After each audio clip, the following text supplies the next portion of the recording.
अस्सलाम वालेकुम सर जी, मेरा नाम ज़ुबैर अहमद है। कराची सस्ता होटल चौक का मैं ऑनर हाँ।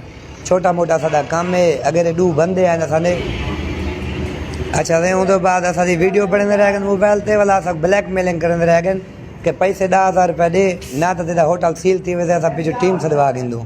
असां को अपनी रोज़ी का खतरा, बाल बच्चेदार हूँ, छोटे छोटे बाल हैं, रोज़ी तो करनी है। असां उन्हां दी गाली दे विच आ करनी ते उन्हां को जेड़ा 2,000 रुपया दिते, 2,000 की रसीद बढ़ाई ने। हूँ असां फिरजा चेक करन पै गए, साढ़े देगा देखण पै गए ते असां सर जी मसला क्या है। उन्हें आखे भाई असां इस हिसाब के बंदे हूँ ते तेरे खिलाफ कार्रवाई थी से गाल इवें कि इस हिसाब से असां बंदे हूँ ते जुर्माना देगू ना तो पिछू टीम हमसे तेरा होटल सील थी वैसे। मैं असां गरीब बंदे हूँ, डरते असां कुछ कर नहीं सके। एक दोस्त आ मेरा पुलिस वाला, मैं उन्हें गाल की उन्होंने गिलेंदे को असां कैनल को नहीं गिलेंदे, असां इस हिसाब से डायरेक्ट गिलेंदे रहंदे, ब्या कैनल भी कोना।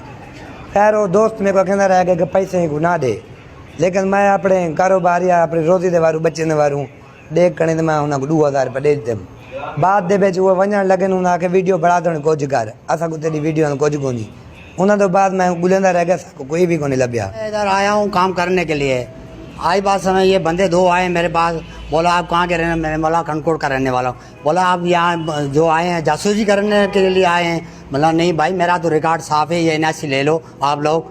बोला नहीं तो तुम्हारे को जो है ना इधर जो है बंदे देख कर जो है उठवा दूंगा, तुम्हारे को पुलिस के हवाले करूँगा। इधर तुम जासूसी करने के लिए आए। मैंने बोला नहीं सर, मैं तो इधर मजदूरी करने के लिए आया हूँ।